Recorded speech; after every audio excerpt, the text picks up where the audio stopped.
Bom dia a todos. Nós vamos dar prosseguimento à programação e eu gostaria de convidar o professor Ronaldo Damião, chefe de serviço de urologia da Universidade do Estado do Rio de Janeiro, que vai proferir a sua palestra sobre o screening de câncer de próstata.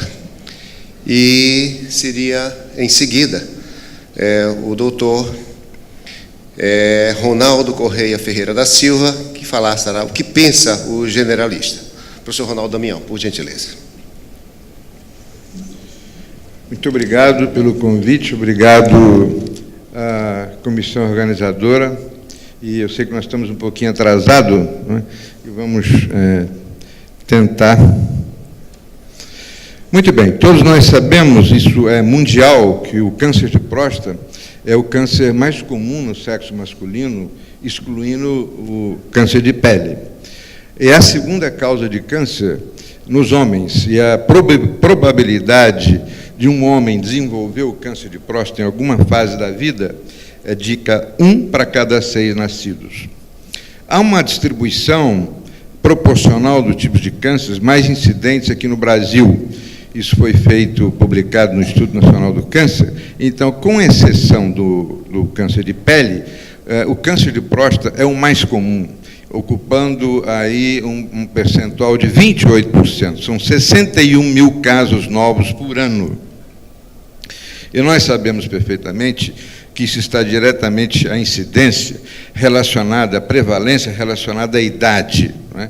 Vejam, senhores, que isso é um trabalho do Bostwick, publicado há muitos anos atrás, mostrando uma incidência tanto de hiperplasia benigna de próstata, como câncer de próstata, em peças de autópsia, com a idade mais avançada, um número maior. Em 2012, a estimativa é que nós teríamos no mundo inteiro 1.100.000 casos de morte de câncer de próstata, com uma taxa de óbitos em torno de 317 mil. Né? Vejam, os senhores, como isso está aumentando gradativamente. Em 2015, houve um acréscimo, uma estimativa de 1.200.000 casos, e sendo que a grande maioria diagnosticada após os 65 anos de idade. Por que isso está acontecendo? Porque a população está, evidentemente, envelhecendo e mais diagnósticos são feitos. Em 2035, há uma expectativa de 2.993.000 casos, o dobro do que tem hoje em 2012. Então, realmente, a expectativa, o aumento, a prevalência do câncer de próstata vem aumentando, principalmente nos pacientes com faixa etária mais elevada. Mas é preciso lembrar que aqueles pacientes também que têm a faixa etária abaixo de 65 anos de idade, isso também está crescendo. E nós sabemos que essa incidência, né, não é bastante diferente com as taxas de mortalidade. Mesmo nos países mais desenvolvidos, né, e principalmente lá, a taxa de mortalidade é muito mais baixa do que aquilo que se espera. Isso é um dado extremamente importante. Aqui no Brasil, o câncer de próstata é a 4ª causa de morte por neoplasia, né? Em 1979, isso aqui também está crescendo, era em torno de 3,73 por 100 mil homens, enquanto em 2012, esses números estavam em torno de 53 por 100 mil homens. Vejam, senhores, que isso está acontecendo, não só porque surgiu o PSA, não só porque há campanhas levando o homem aos respectivos ambulatórios, aos consultórios, mas também e principalmente porque a população está aumentando. Nós não sabemos exatamente o porquê que existe o câncer de próstata, mas existem alguns fatores que são bem conhecidos, que a taxa aumenta à medida que o sujeito envelhece, a etnia, a raça, se são afrodescendentes ou não, a genética, se existe história familiar ou não, existe alguma relação com a dieta, existe também alguma relação com outros fatores, principalmente na evolução da doença. Nós sabemos e conhecemos isso muito bem, que se você tem um familiar envolvido, a possibilidade, o risco é 2,5 a mais do que quem não tem. Se você tem 3, isso chega a mais de 10 a possibilidade de você ter um câncer de próstata.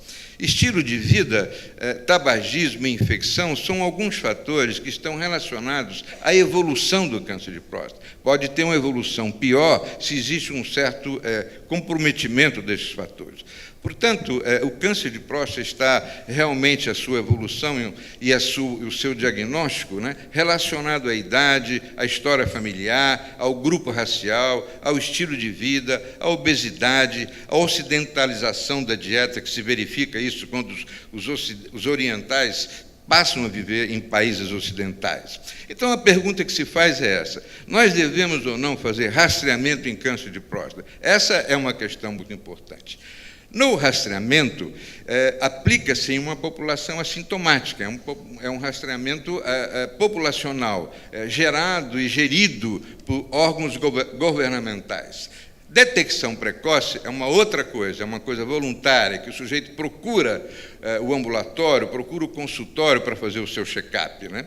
O assunto sobre o rastreamento ele é muito controverso, existe muita discussão sobre isso. Por quê? Porque nós podemos fazer muito diagnóstico e podemos tratar muitos pacientes desnecessariamente. Por isso é que há muita discussão a esse respeito. No Brasil, se nós fizéssemos um rastreamento populacional, certamente teríamos tanto pacientes diagnosticados com câncer de próstata que não haveria leitos suficientes para colocar todos eles.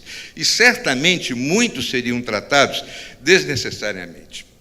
Então, nós podemos fazer essa pergunta: o rastreamento certamente leva a um diagnóstico precoce, leva mesmo. O tratamento ele é melhor quando iniciado precocemente. O screening ele diminui a taxa de mortalidade, que é o seu grande objetivo, né? Ele salva vidas. O screening consegue definir alguma população que pudesse ser feita alguma quimioprevenção. Nós estamos envolvidos num rastreamento, né? Essa chamada, esse check-up, que não é bem um rastreamento, né? Mas a chamada para que se possa o homem fazer o seu PSA, a sua avaliação da próstata, isso já vem fazendo isso, associado aos órgãos governamentais desde 2004, né?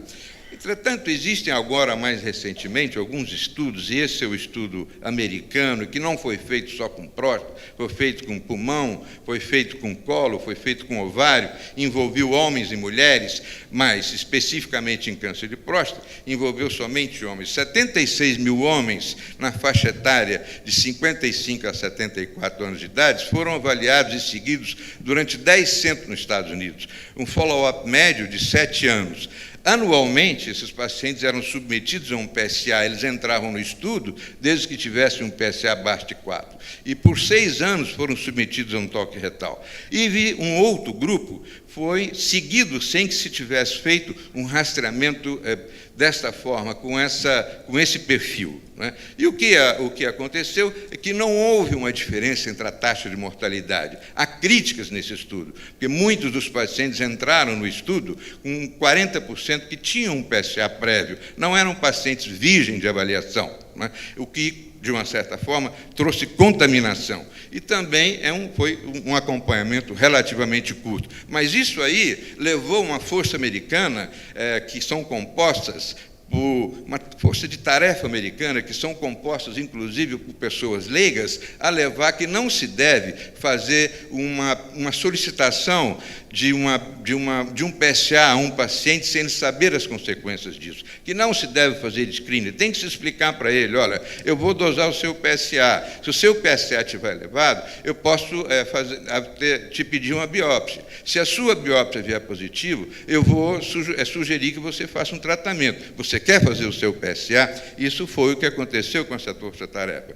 Por outro lado, existe um estudo europeu que envolveu 7 países, que foi organizado pelo Dr. Schroeder, e que mostrou 2 braços do estudo envolvendo 182 mil homens cujo objetivo era avaliar na faixa etária de 50 a 74 anos, e que foi seguido por um período médio de 9 anos, e os pacientes, para entrar nesse estudo, tinham que ter um PSA abaixo de 3, e foram avaliados durante 4 anos, e comparados com um grupo que não foram submetidos a um screener regulamentar, né? São aí os dois grupos. Alguns pacientes faleceram e não puderam entrar no estudo durante o período de avaliação, e os dois grupos, quando submetidos a uma avaliação no final, mostrou que aqueles que foram submetidos a um rastreamento mostrou uma taxa de mortalidade 20% inferior ao grupo controle. Então, esse grupo europeu sustenta a ideia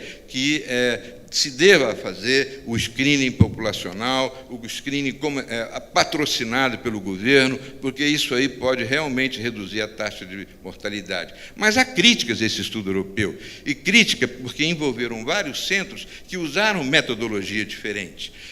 Pacientes que envolveram PSA diferente, com taxa diferente, idades diferentes, inclusive com um grupo com faixas etárias abaixo de 74 anos de idade. Portanto, aqui no Brasil, a nossa sociedade brasileira recomenda, não como processo de screening, mas com recomendações que todo paciente acima de 50 anos de idade deve procurar fazer o seu check-up, através de um exame de próstata, através da dosagem do PSA. E aqueles que têm um PSA, aqueles que têm uma história familiar ou que são afrodescendentes, que façam isso a partir dos 45 anos de idade.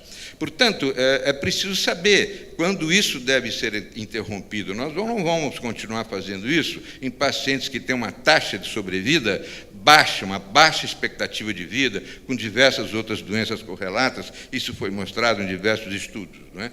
Então, será que a gente deve abolir esse rastreamento populacional? Provavelmente sim. O que nós devemos fazer é chamar a atenção, não só para o câncer de próstata, né? Porque esse Novembro Azul, que deve ser uma coisa exclusivamente, uma propriedade da Sociedade Brasileira de Urologia e feita com o governo, né? Nós devemos continuar fazendo isso, mas dentro desse contexto, dentro do contexto da saúde do homem, não somente exclusivamente visando o rastreamento do câncer de próstata, mas identificando se ele tem uma diabetes, se ele tem uma hipertensão arterial, se ele tem distúrbios miccionais que possam não estar associados à hiperplasia benigna da próstata ou câncer de próstata, se tem distúrbios androgênicos, né? É isso que nós devemos fazer, usar o Novembro Azul, a bandeira do câncer de próstata, da prevenção, do diagnóstico do câncer de próstata, e chamar a atenção que o mais importante nisso tudo é a saúde do homem. E essa política já foi determinada em 2008 pelo Ministério da Saúde. Muito obrigado.